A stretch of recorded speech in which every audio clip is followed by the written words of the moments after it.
Buenos días, tardes, noches. Bienvenidas, bienvenidos a un nuevo cuento para Dios. Antes de ir con el cuento, dos recordatorios muy breves. El primero, que si no sabes qué son estos cuentos para Dios, pues puedes escuchar el primero de ellos y allí te lo explico. Y luego invitaros a que lo escuchéis con los ojos cerrados, como si fuera una meditación. Ahora sí, vamos con el cuento. El vacío. Caballos alados bajaban de las montañas. Desplegaban sus alas y de un salto se elevaban para dejar la tierra y planear las corrientes de aire hacia el valle. No eran los únicos que se estaban moviendo. La mayoría de las aves, también las águilas que habitaban los grandes peñascos, habían dejado ya la montaña. Las cabras montesas, los ciervos, hasta los grandes alicandros, todos habitaban ya el valle, que se había convertido en un inmenso clamor de criaturas de todo tipo, fuera de su lugar habitual. El último en bajar de la montaña fue el dragón. Perezoso como era a estas alturas de su existencia, le había costado tomar la decisión de moverse. Pero las circunstancias le habían obligado a abandonar la cueva que habitaba desde los comienzos del tiempo para bajar también al valle. Llegó, se sumergió en el lago y siguió durmiendo, como llevaba haciéndolo durante los últimos 500 años. El resto de criaturas buscaban su propio espacio en la novedad. Habían cambiado las piedras, los recovecos y el viento por la tierra fértil, el bosque espeso y la bruma. A lo lejos seguían alzándose las montañas, pero empezaban ya a desaparecer. Era de momento algo muy sutil, que solo una mirada incisiva podía distinguir. Las líneas que la delimitaban, por ejemplo, se hacían más imprecisas. Pero todos los animales que la habitaban se habían dado cuenta. La montaña ya no lo sostenía como antes. Incluso en alguna ocasión, alguno, desconcertado, se había hundido en las profundidades al desaparecer un espacio concreto. Nadie sabía a qué se debía aquel cambio, qué era lo que estaba haciendo que la montaña perdiese consistencia.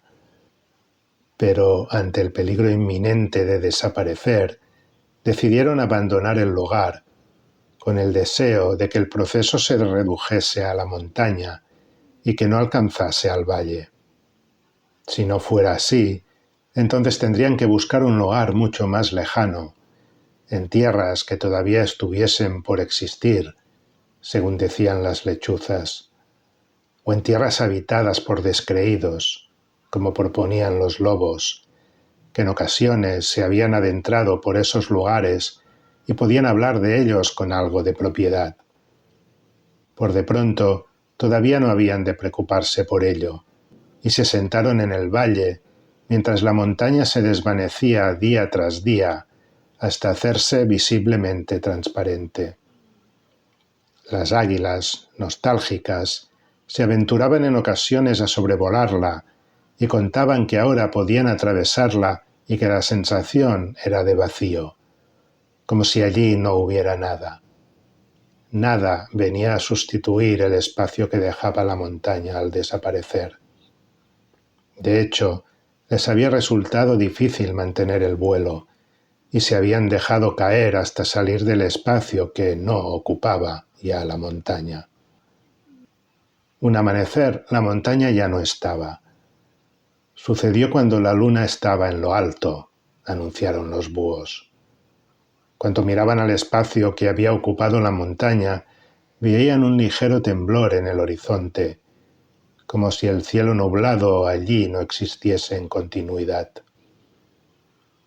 Pronto se hizo evidente que aquello no iba a terminar, que fuera lo que fuese que estaba sucediendo, no se iba a limitar a la montaña.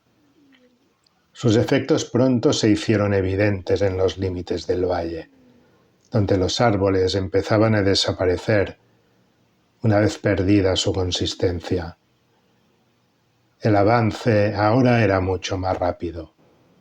Los efectos, que en la montaña habían tardado semanas en hacerse evidentes, sucedían ahora en unos pocos días. Las criaturas tomaron posturas opuestas. Muchos se dispusieron a salir del valle. «Vamos a las tierras de los descreídos», dijeron los lobos, y muchos los siguieron. Pero las grandes criaturas decidieron quedarse. Grifos, corsarios, paquidermos y serpientes aladas. El dragón seguía durmiendo en el fondo del lago, incluso cuando éste desapareció. Pronto del valle quedó solo una densidad similar a la que se apreciaba en la montaña. Un temblor en la imagen, como si hubiera algo que podías intuir, pero que enseguida perdías. Parecido a las formas que aparecen a veces detrás de la mirada y que solo retienes un instante. Mientras, el resto de los animales había llegado ya a las tierras de los descreídos. Los lobos les habían dado algunas instrucciones. «Moveos a poder ser de noche. No os dejéis ver y no os acerquéis a ellos». La mayoría les hicieron caso. Los más curiosos pagaron las consecuencias. Pero el misterio llegó también a las tierras de los descreídos, aunque en lugar de hacerla desaparecer, la rodeó. Los descreídos no parecieron darse cuenta de nada y siguieron con sus quehaceres. Los otros seres veían cómo su hábitat se reducía, rodeado ahora por una cortina translúcida que aparecía y no en el horizonte. Algunos, atraídos por una intuición, se dirigieron hacia ese vacío y desaparecieron. Otros se escondieron muy hondo en los agujeros de la tierra y de los árboles, para huir de la desaparición y del miedo a los descreídos, que seguían ajenos a todo lo que sucedía a su alrededor, como era su costumbre. Y así termina este cuento. Para Dios, para ti. Nos vemos en el siguiente.